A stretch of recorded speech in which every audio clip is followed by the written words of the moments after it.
नमस्कार।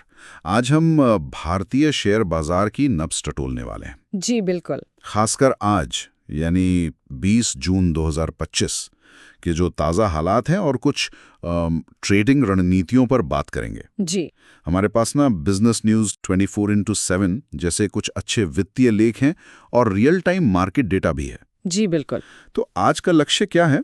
बाजार की मौजूदा तस्वीर को साफ करना और दो संभावित ट्रेड आइडियाज को समझना। जी जी बिल्कुल। बाजार इस वक्त काफी दिलचस्प मोड़ पर है। हाँ, तो चलिए सीधे मुद्दे पर आते हैं। निफ्टी 50 वो अभी कहाँ है, क्या चल रहा है? देखिए, निफ्टी 50 अभी लगभग 25,000 से 25,020 के बीच ट्रेड कर रहा है। अच्छा, 25,000 के पार। सुबह तो शायद नीचे था। हाँ, सुबह ये करीब 24,800 के स्तर के आसपास था, तो वहां से थोड़ी रिकवरी आई है।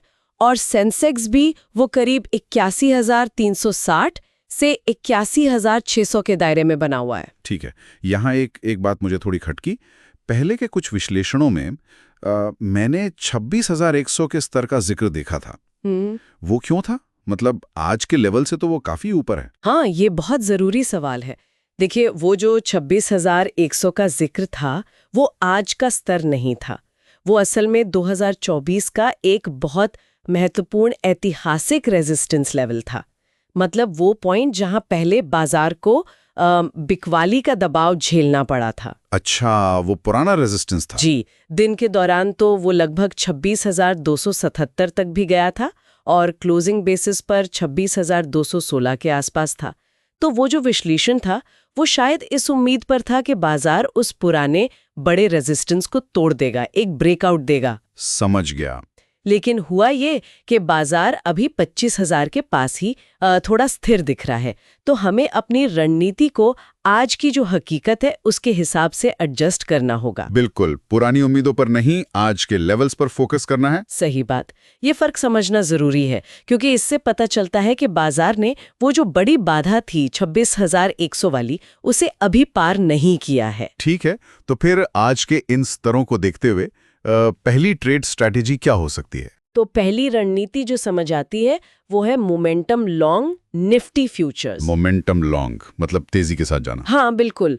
इसमें एंट्री यानी खरीदारी का मौका मौजूदा स्तर के पास ही देखा जा सकता है, करीब 25,000 से 25,020 के बीच। ओके, और रिस्क मैनेजमेंट, स्टॉप लॉस का?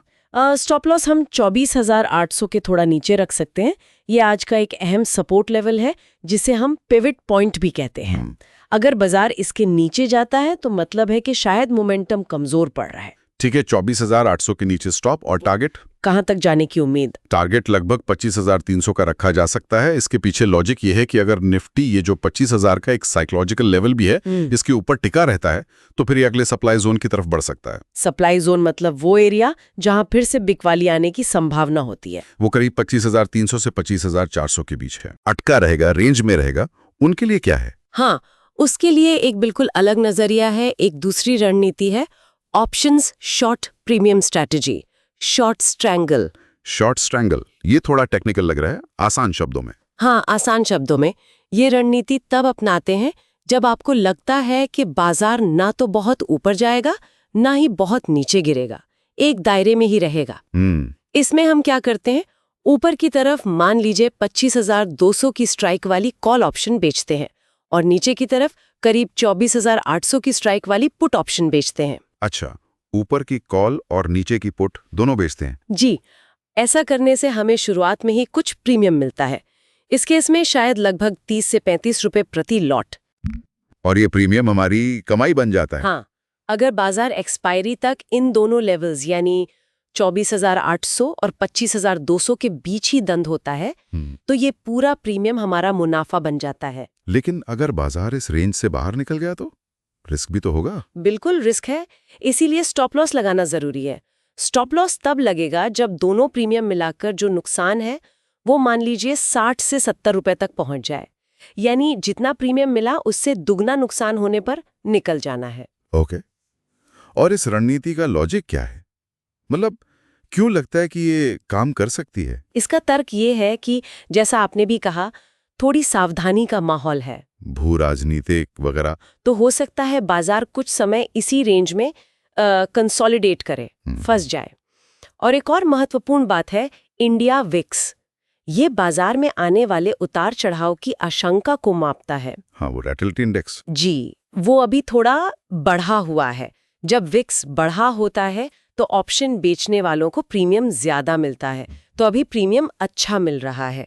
और उम्मीद ये भी है कि शायद ये विक्स आगे चलकर थोड़ा कम हो।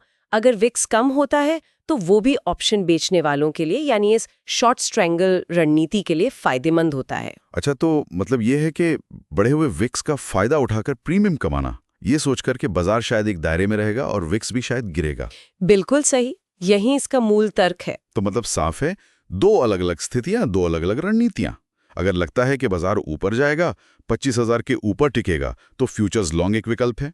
और अगर लगता है कि नहीं, बाजार अभी 24,800 से 25,200 के बीच ही घूमता रहेगा, तो शॉर्ट स्ट्रैंगल से प्रीमियम कमाने का मौका बन सकता है। एकदम सही कहा आपने।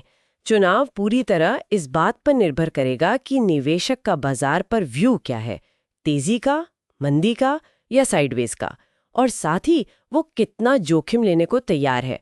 दोनों ही रणनीतियों के अपने अपने फायदे और अपने अपने जोखिम जुड़े हुए हैं। बहुत बढ़िया। तो आज की इस बातचीत का अगर सार निकालें, 20 जून 2025 को निफ्टी लगभग 25,000 के पास ट्रेड कर रहा है, ना कि 26,100। जैसा कि कुछ पुराने विश्लेषणों में अनुमान लगाया गया था, वो एक पुराना रेजिस्टेंस था। और मौजूदा स्तरों के आधार पर दो रणनीतियां मुख्य रूप से सामने आई हैं।